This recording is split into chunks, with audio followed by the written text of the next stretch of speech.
We're back! Shaboom! And we're on our biggest adventure ever. Let's go! We're taking our bikes to 4 continents. Where's Dave? To find out how chicken has taken over the culinary world. Absolutely superb. This is almost a religious experience. And why it's about to become the planet's most popular meat. We are going to cross France just to find the chicken. We'll uncover the world's most fascinating and delicious Curry! chicken and egg dishes. Chicken! From the great British roast to exotic spices in Morocco. And the best ways of cooking them. We're exploring the history and cultural impact of the humble chicken. It's the Holy Land. And the egg, dude. From the home of lip-smacking fast food to French cordon bleu. Paris! Oh la la. It's our most finger-licking chickeny adventure ever. I don't know how you top this.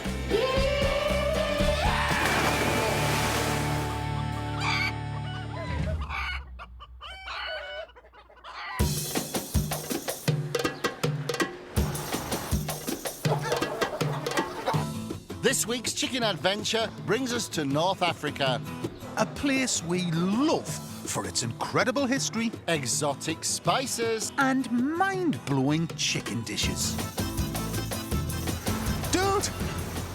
We're in Morocco! Hey! Our chicken odyssey spans the globe, but Morocco is where we can really spice up our poultry pilgrimage. 1,600 miles from home, just across the Mediterranean from Spain, Morocco is a crossroads of intoxicating flavours from Africa, Arabia and the Mediterranean. Hey, Kingy, look behind us, the Rift Mountains. Beyond that, the Atlas Mountains. Beyond that, the Sahara. Beyond that, Lawrence of Arabia. We're so close to Spain, but we are in Africa.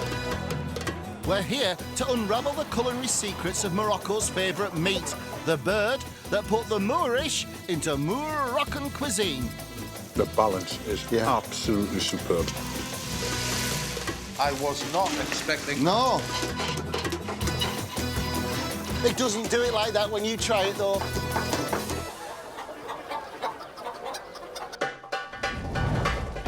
There's only one place to start our Moroccan food adventure, with this country's most iconic dish, chicken tagine.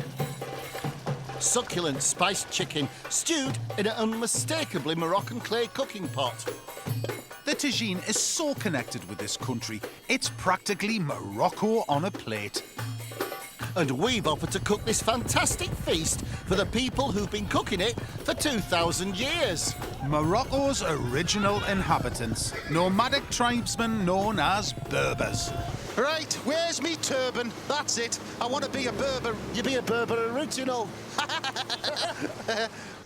We're heading deep into the ancient Berber country Hey, donkey. to cook our version of this Moroccan classic. Well, look, we're in olive country. The whole place is dotted with olive groves. And the quality of the olives in Morocco and the oil is absolutely awesome. So why don't we do chicken and olives? It's Moroccan, it's traditional, it's blooming tasty. The Berbers are fiercely proud of their culture and cuisine. Aye, and they've been cooking tagines for centuries. No pressure, eh, Kingy? I think we need to take them a present to show them we come in peace. Now, that is a good idea, dude. We should take them chicken. Talk about coals to Newcastle. We're flogging tagines to Berbers.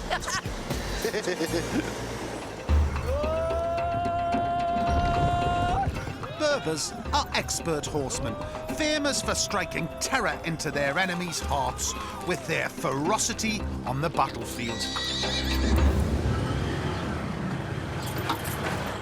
I think this is the place, Kingy. Well, I hope so, dude. Well, look, that looks like a Berber horse. Berbers throw annual festivals called fantasias, where their best riders show off their horsemanship skills. It's all about keeping their culture alive. Manic horse riding and chicken casserole. What more could we want?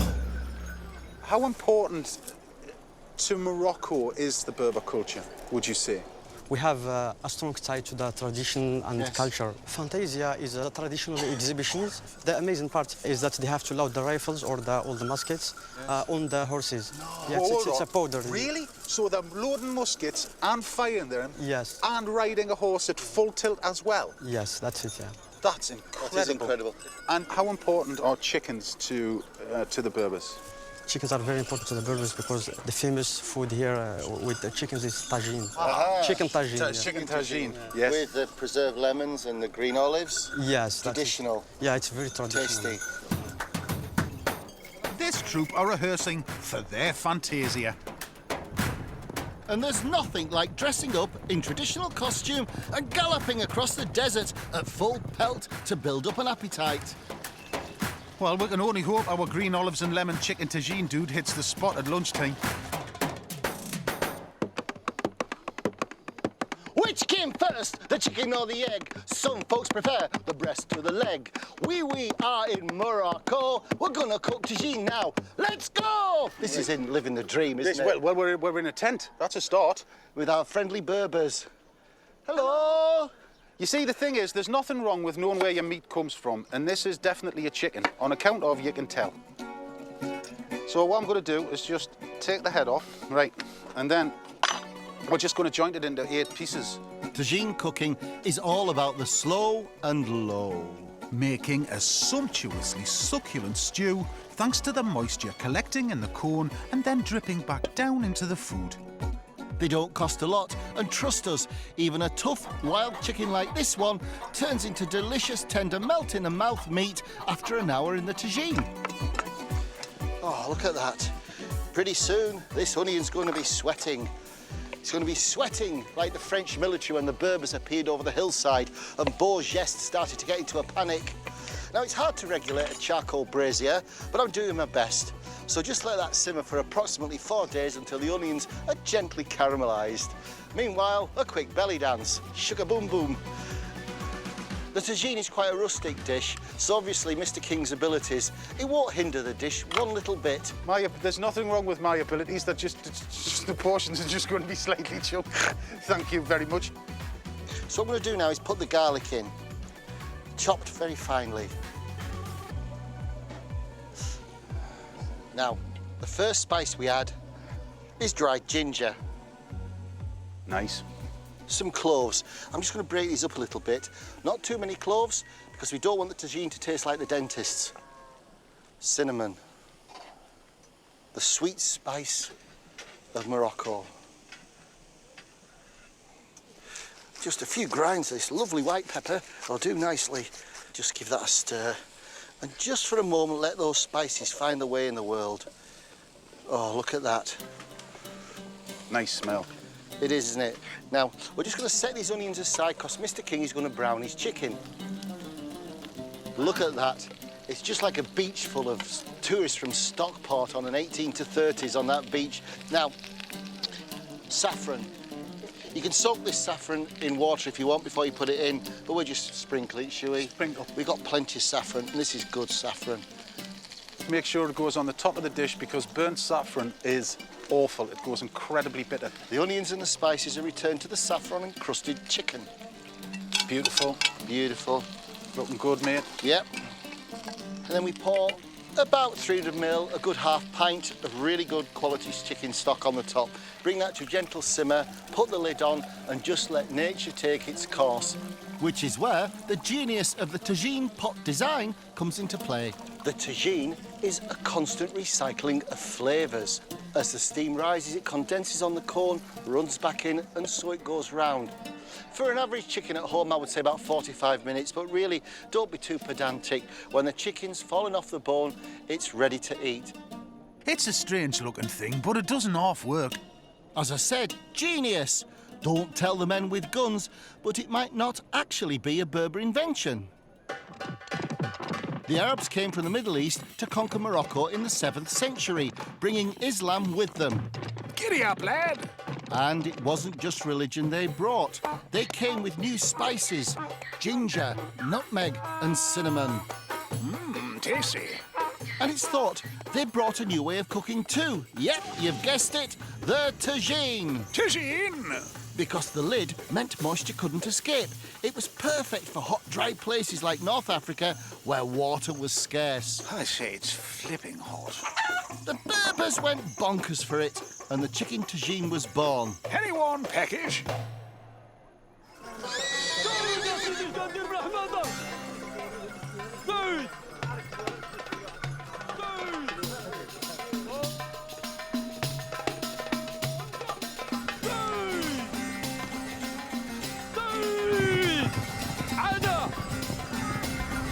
Hey, Dave, I know these are only rehearsing, but these fellas look pretty hardcore, don't they? The ground shakes as they get closer.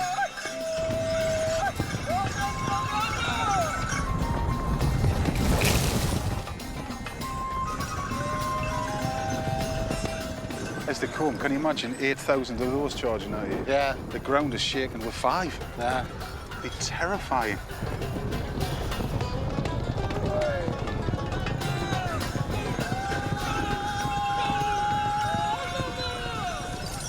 I'd love to do that, Kingy.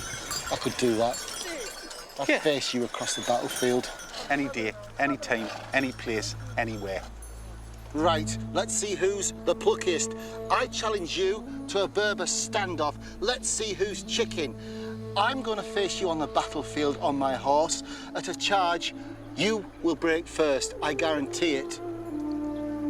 I'll never, ever break first when you're involved. You will. I will not. You will.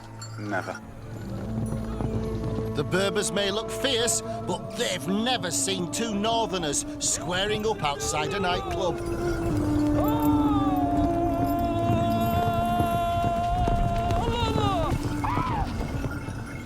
Right, you son of a camel! You cretinous Cumbrian! You ball of tagine! You ball of decapitated Look at you, you can't even slugs. move, you're Yeah, so look at that, and you big. broke off. Yes! You've Did we lost. not? We I didn't. know We you've stood him lost. straight in the eye, didn't move, and just thought, bring it on, fat lad.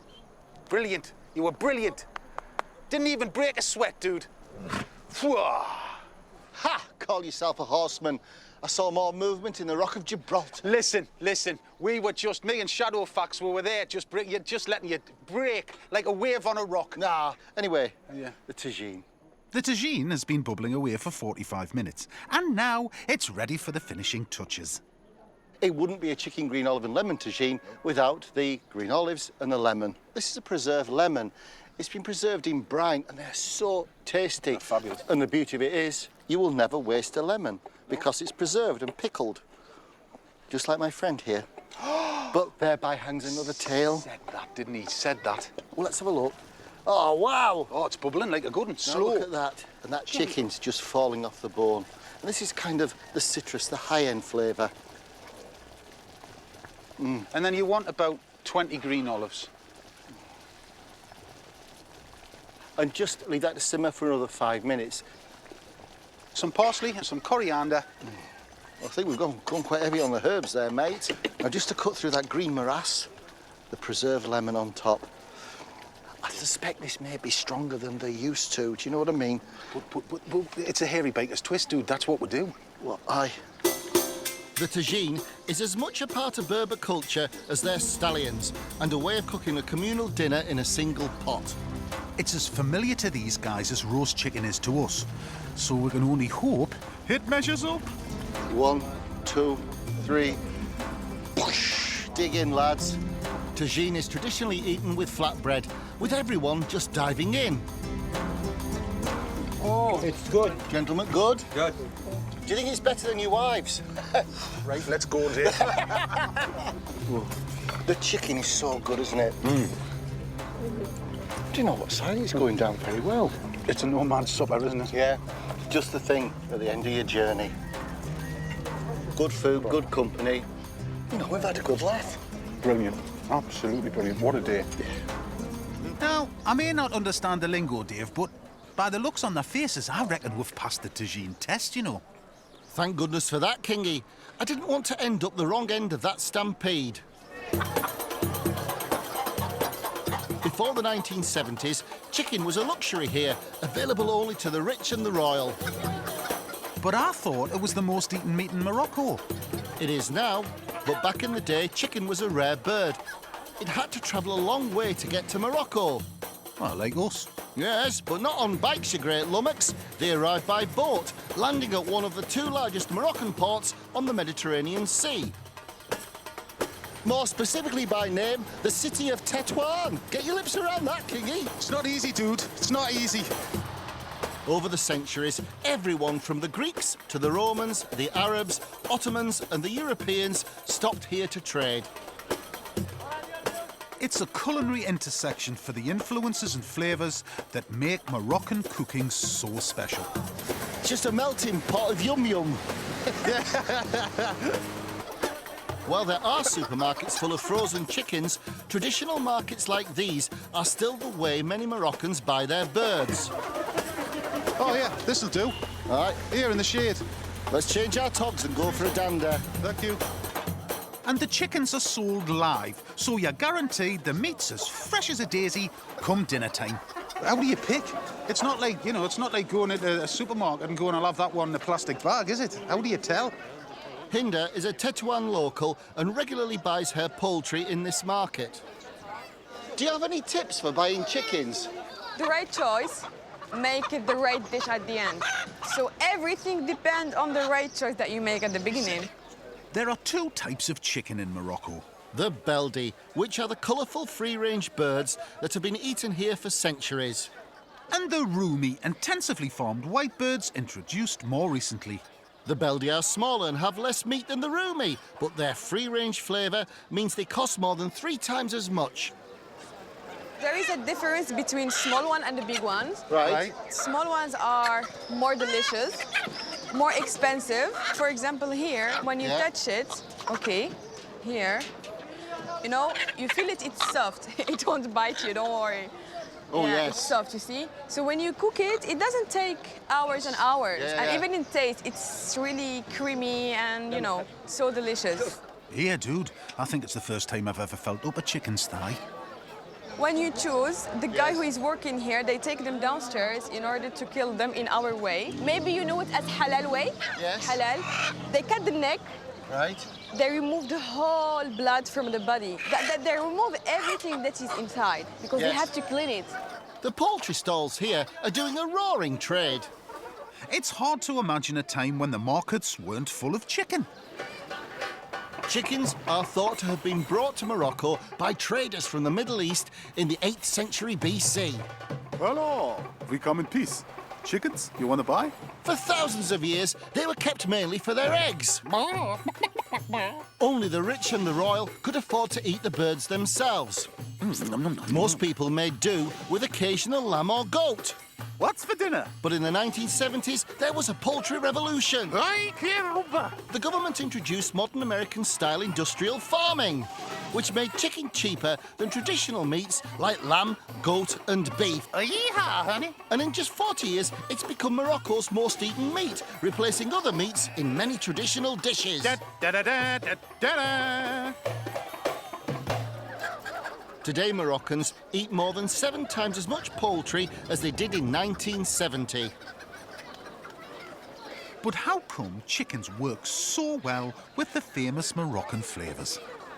One of the main reasons, and for me which is the most important, is that chicken absorbs a lot of spices. I will be glad to show you and to give you some samples in order to have more idea how it can be Oh, cooked. fantastic. Spices. Spices. Great.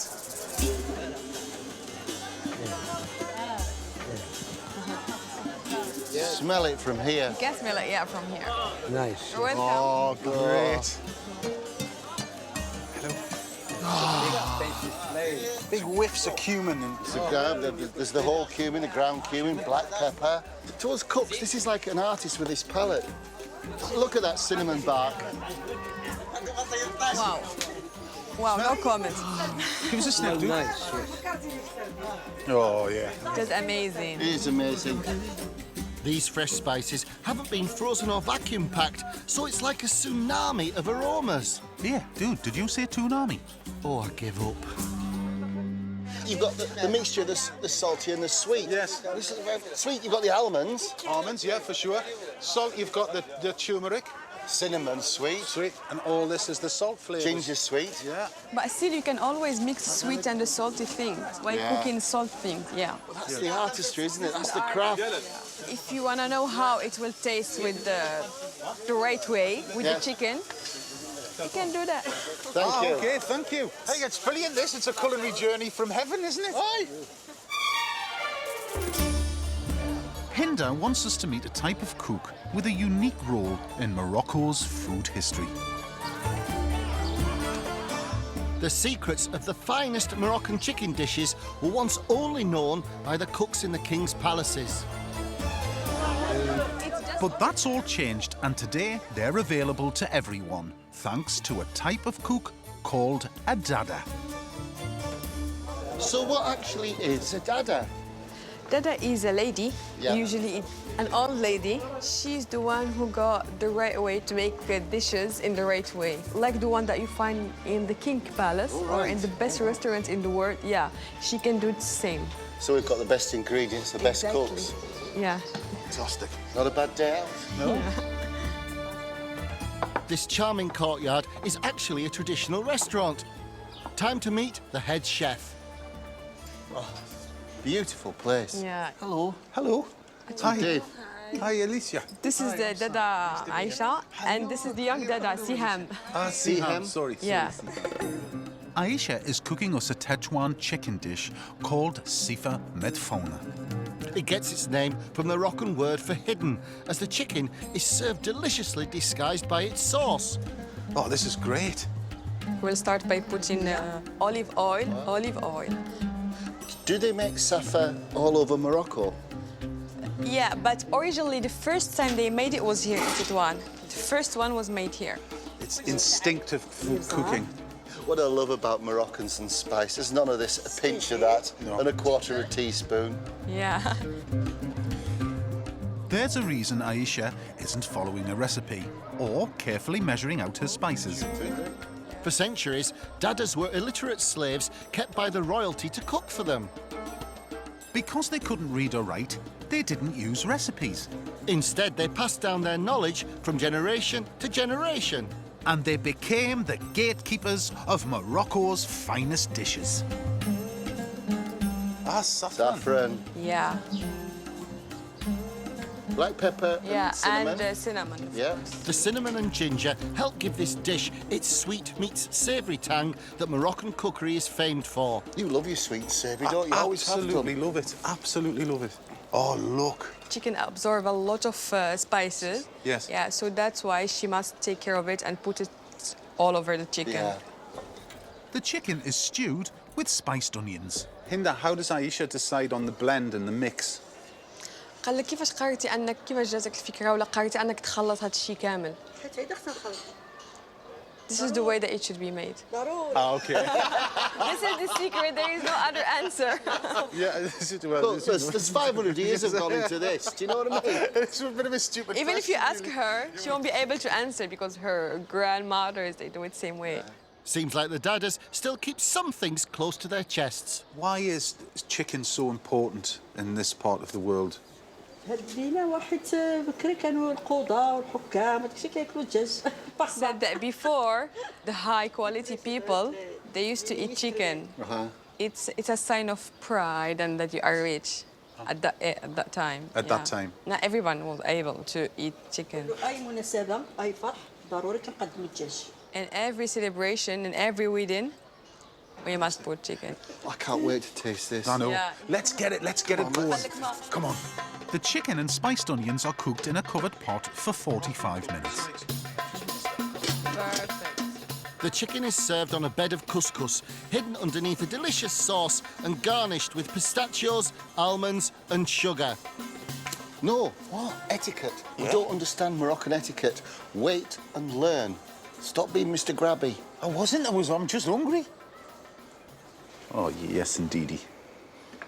So, Hindi, are there any rules about etiquette in eating in Morocco? Yeah, there are so many. You cannot start before all the table is there, Okay. Right. just by respect. And also, the oldest person should start first. So who's oldest? But now the floor is yours, right? يبدأ هما ولا يبدأ تينا؟ لا نعطيك كيف هما تفضلوا بسم الله. بسم الله, which means you can start. So, who do you think's oldest? No, both of you are young, so just start. Now, you see, that is Moroccan diplomacy. That's what that's called. Yes. This looks wonderful. The Moroccan custom means that everyone gets stuck in from the main dish. No individual plates here.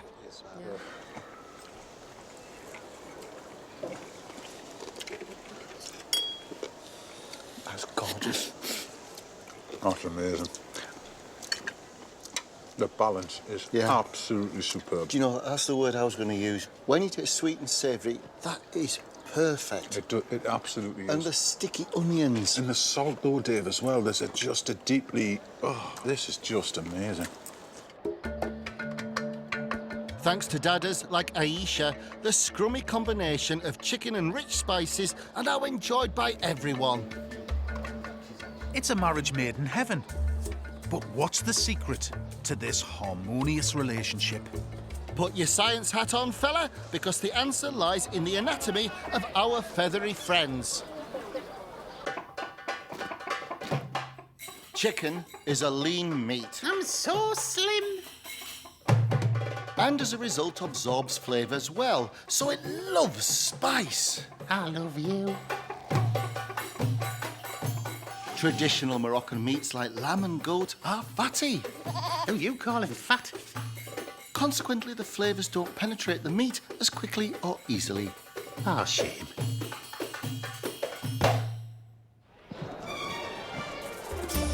It's no wonder chicken has become such a hit in Morocco. It's the perfect vehicle for the spice flavours. And with the mass production of chicken, there's more eggs laid here than ever before. Moroccans eat 8 times as many eggs today as 40 years ago. Sold like the chickens in markets like this one in the ancient city of Fez.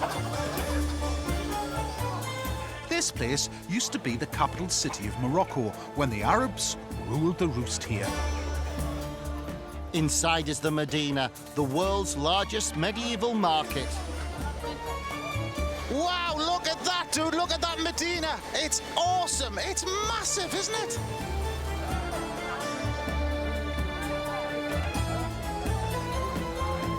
Oh, wow, look at this that. gate. That's amazing. That's a gate. Kingy, look. There's no motorbikes allowed. We're going to have to find somewhere to park up. That way. Well, I guess we'll have to be the hairy walkers in Fez then, dude. This is gorgeous, isn't it? Do you know, I feel like I'm in a film. Forget your egg boxes. Eggs are sold individually in the Medina and carried around in bags. Oh, no. It sounds like a recipe for disaster, if you ask me. You know what, Kingy? I think I've spotted a business opportunity. Really? Go on, mucker. Have you noticed how flipping hot it is here? I have, dude, I have. Well, what's the first thing us Brits do on a hot sunny day back home? Buy an ice cream. You're not wrong, dude. But the locals have clearly acclimatised because they're quite partial to a steam bath called a hammam, where it's even hotter. Hey, as I said, gap in the market, Kingy. Why don't we open an ice cream shop next to every single hammam in Fez? This could be the answer to outrageous fortunes. Yeah. Tutti frutti semi-freddo ice cream. Exactly, dude, exactly. That's perfect. Come on, then. Let's go and get a sweat on. Get in. How about a couple of scoops using the local taste for sugared rose petals with pistachio nuts and the magic of eggs to create a dessert to help our Moroccan chums chill? Shaboom! All the flavours of the mysterious East with Ali and Bongo's mystery ices. Anyway, take these off. It's hot enough. It's a bit of mixed emotions, really, because if you think about it, we're in a hammam. Yes, it's hot. We've got a gas stove. Yes, it's hot. And yet we're going to turn fire into ice. In a hammam.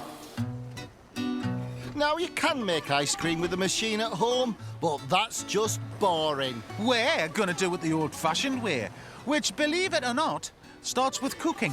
So, first off, Take milk, whole milk.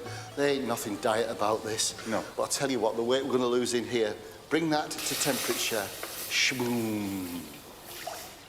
Now I've got some sugar here. About just a bit more than half goes in at this point. I just want to heat this until the sugar is dissolved. Now we want some finely ground pistachio nuts. Now the thing is, that has to sit there and just, the flavours need to develop over the next hour or so. I'll tell you what, matey, you go into Hamman and I'll join you in a few seconds. I'll just check everything's safe. Do you know what I mean? I don't want to leave a fire on in the bath. Why are you not coming in as well? Well, I am. I'll be right behind you. Yeah, it's another follow me, I'm right behind you moment, isn't it? You'll always have your back. That's what worries me. You look good in the caftan. Shut up. Hey, fellas.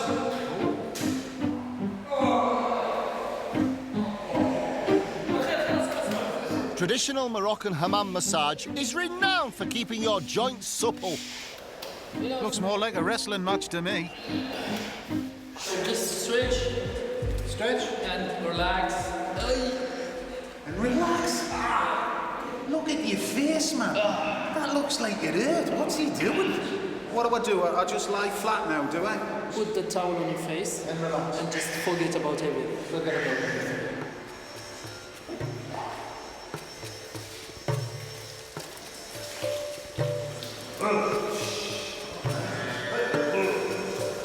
I've got a grunt. What are you doing? Ooh. This is dirty man. What do you mean, dirty man? Speaks English, this.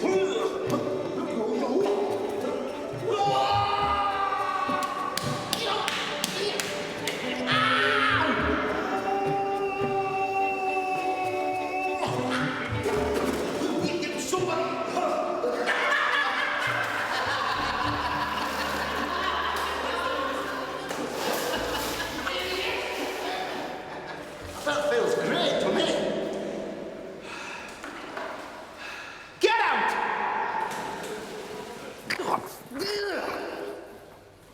He touched me skin. Oh, come on, now we're only having a laugh. That was disgusting.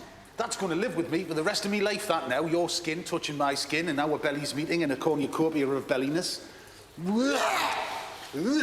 Ice cream. Ice cream is a custard. And to make that custard, we're using 6 eggs. So what we need to do is separate them. We need to put egg yolks in here, egg whites in there. Egg yolks in here, egg whites in there. Egg yolks are the crucial ingredient for ice cream. They don't just make it creamier and more delicious, but their high fat content stops it melting so quickly. And take care not to get shelling, Yeah, because you know where eggshell comes from, don't you? you do, and you know where it's been, that's for sure. Oh, Right. Sugar into egg yolks, whisk till a light, fluffy mousse-like consistency. sometimes, you know, I admire your strength. We need to get as much air in there as we can, and that's why we're whisking it like a good one. That'll do us, Dave. Perfect, mate. Now we strain our pistachio and milk mixture into the yolks. And then transfer everything back into the pan. Look at the colour of that, dude. Oh, aye. Lovely, that. That is. And cook it into a custard. And just stir this gently. It mustn't split. Top tip, though, if it starts to split and curdle, stick some corn flour in it. It will go back, maybe. And as you can see, the colour is intensifying. It actually begins to look like pistachio ice cream. That's what you want. Don't overcook it. That's a wonderful, thin, but even custard. Now, I can smell gas, so I think I better turn that off, Kingy. Go on, mate, go on. Whoa! Whew. Hey. Now, we have to wait until this cools. Give it half an hour till it's down to room temperature, then add the cream. Because it wouldn't be ice cream without the cream. Now, this is the important bit, because this is the rose water. Rose water is a traditional flavouring made from distilling rose petals. It's used to add fragrant flavour to all kinds of Moroccan dishes, so we'll give our ice cream a local edge. Rose waters always vary in strength, so the best thing to do is have a little schmozzle of it first. It's really, really quite light, this, Dave. You do have the taste buds of an angel. Right, let's make ice cream. This plastic contraption uses the same method mentioned in the first ever ice cream recipe, published in Britain in 1718. We pour the mixture into the ball. Oh, frozen ball of ice cream making Hammanness, what will you bring to our cone? Put the lid on. I think it's the heat, dude. I think it's the heat. Drives you mad, doesn't it? It does. I've gone a bit bonkers. Right.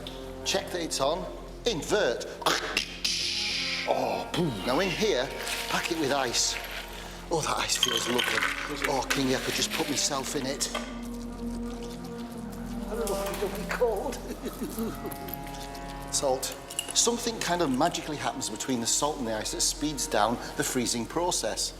But the good thing about this device is you can make ice cream and have fun at the same time. Yeah, you can. You can do your work. Play catchy in a hammam in the middle of Fez.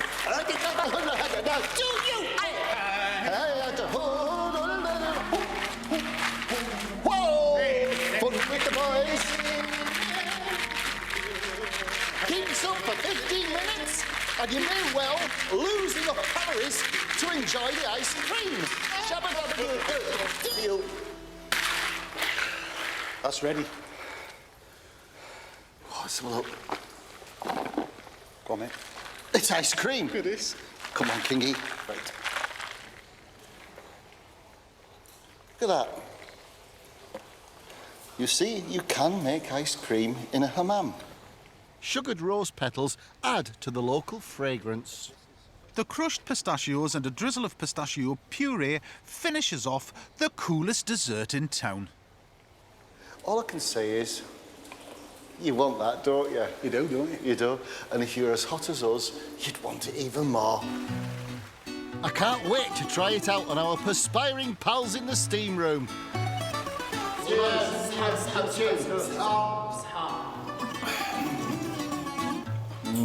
Wow. Very, very good. I love Who needs to go to the pub with your mates when you can go down to your local hammam and bond over an ice cream? I love the people of Fez. They're lovely. Yeah, me too. I reckon what we should do is to cook one of their favourite meals as a kind of thank you before we leave this city.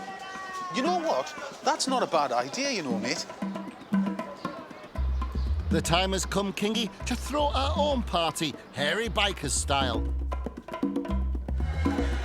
And when you want to treat your nearest and dearest to something special in Fez, you cook the city's signature dish, bastia. It's a pie that brings together all the influences that make Moroccan cooking so unique. Spices from Arabia and influences from Spain, where this dish was conceived, help create that sweet and savoury Moroccan trademark taste. We're holding our party in a traditional Moroccan guest house called a riad. Oh, look, it's magnificent. Oh, you've had the painters in. Yeah. I love what you've done to this place. Thanks, dude, thanks. Yeah. Nice. We're inviting round some of our newfound Fez friends and treating them to a blistering bastia. What we need to do first is to joint the chicken. We need to fry it on the bone. We just want the chicken meat, so it doesn't have to be fancy. No, and the reason that we're frying it on the bone, it's just a bit more flavour. Now, we need to cut the big onions. These are quite small, so I may use 3. Once the chicken's browned, we can get started on the rest of the filling. Right, onion. 2 big ones or 3 little ones. I've got a mixture kind of red and white there, but it's just what I've got in the market. I'm going to put some salt in this, Dave, because it helps caramelise and helps stickiness. Because it draws all the acidity and sugar with a little bit of salt. Draws the moisture out, doesn't it? Exactly that. And it's important to sweat the onions down slowly so you don't burn them. But you know, the flavours that we've come across, we're familiar with quite a lot of them, but I think I understand them more than ever now. And I think what's been very interesting about learning about it is the alchemy and the balance between that salty, that sweet, that savoury. Fabulous. Yeah. Right, let's pop the garlic in. And at this point, we can also add the spices. Big spoonful of dried ginger. So citrus as well, isn't it? It's lovely. Turmeric. Turmeric's really good for your skin and skin conditions. It also cools down your system. And some cinnamon.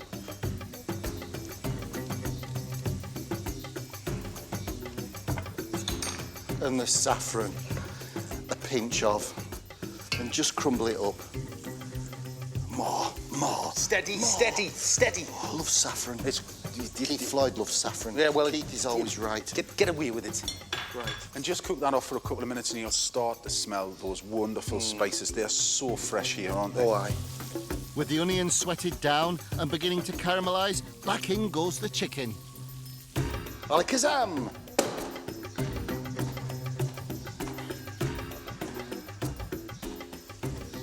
Give it a coating, you know. Right, you want 500 mils of stock, and then you leave it for half an hour with the lid on. And it's cooked when the chicken's fallen off the bone. Once the chicken's done, we strip all the meat and discard the bones.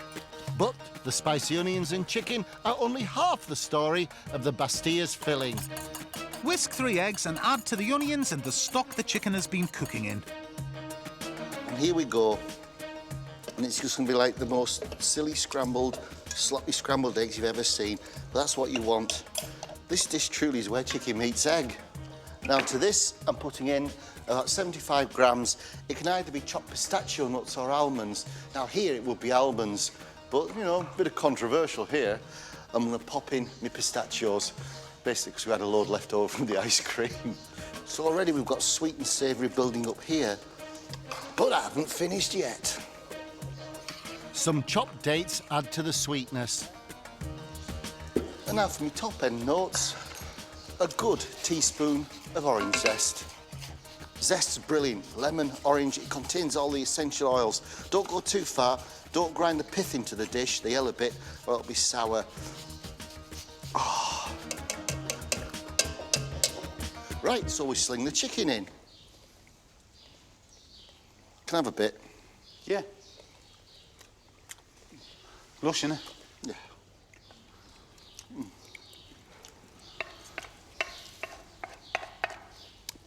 One thing we are missing, it's waka pastry. At home, you can use phyllo pastry, and that's what we'd recommend because you can buy it and it's easy. But we couldn't do that now with phyllo pastry. We've got to use waka pastry, which is a local indigenous pastry made by ladies in the market. It's a fiddle to make. Let's go and try and find somebody to show us how to make it. Then we'll come back and we'll show you.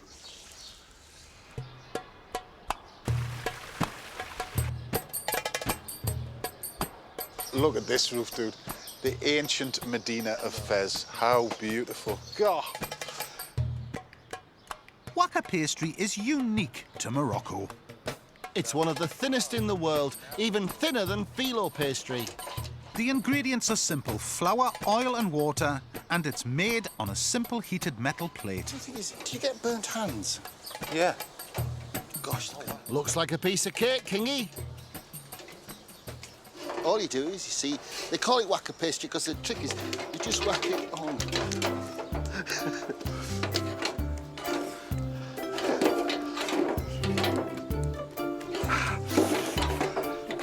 Is it hot?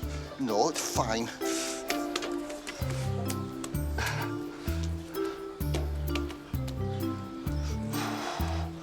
I have to say, Fatima's there. Fatima, it's everywhere, man. You have a go. This is Mr. King demonstrating how to put a string vest on a jellyfish whilst covered in oil. Yeah. That's a twist. It's a twist, Kingy. See, she didn't tell me that.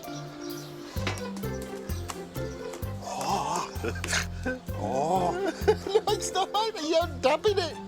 Oh. Oh. Hey.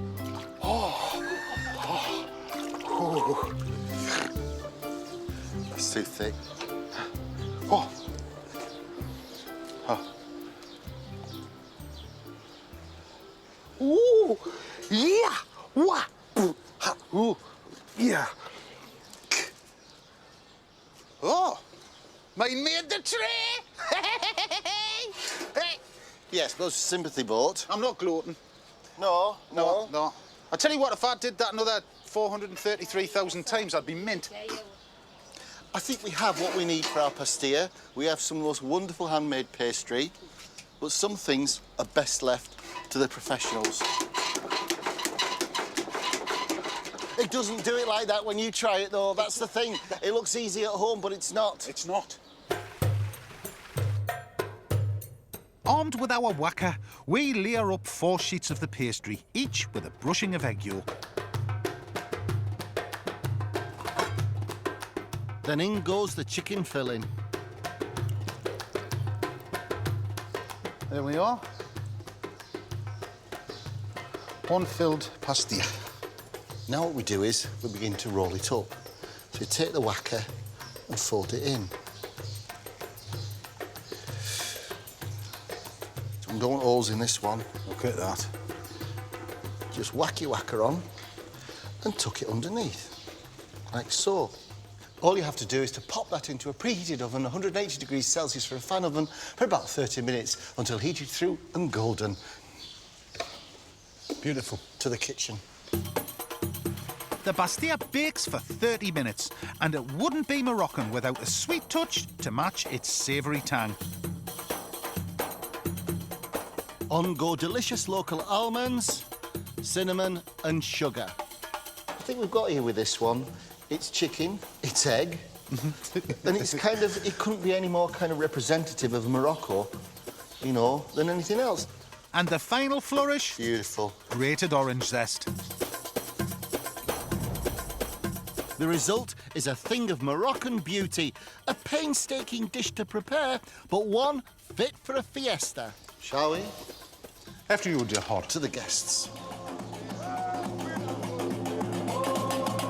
We've invited some of our new friends along, and what party would be complete without music? Take it away, lads. This music is hugely popular here. It's called a Nawa band. They chant ancient spiritual rhymes over really quite groovy rhythms. Hello! Excuse me. Hello, hello. We love pastilla. Well, this is our version. So we hope you like it. This. Oh, thank you. Thank you. Bon appetit, everybody. Oh, thank you. Thank you. Right, and we'll whack that in between us. You like it? Oh, very good. Thank you. It's very... And it's good? You like it, the change? كيبان لك المذاق ديالها منين؟ زوينة.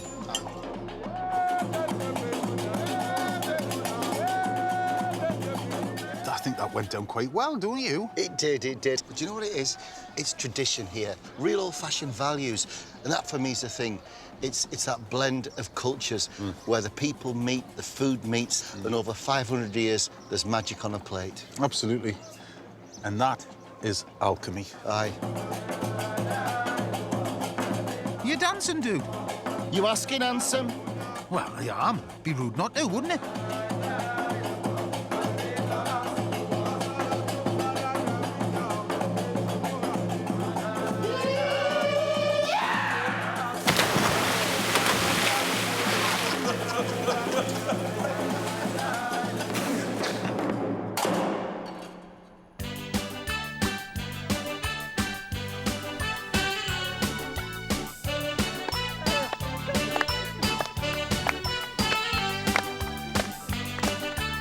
You see, this is a problem about doing the chicken dance. Tristan, please, God, let this stop soon. Right, boom.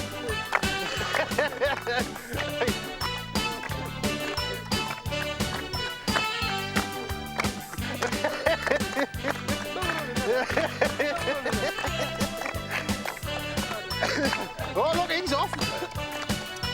The old wing walker.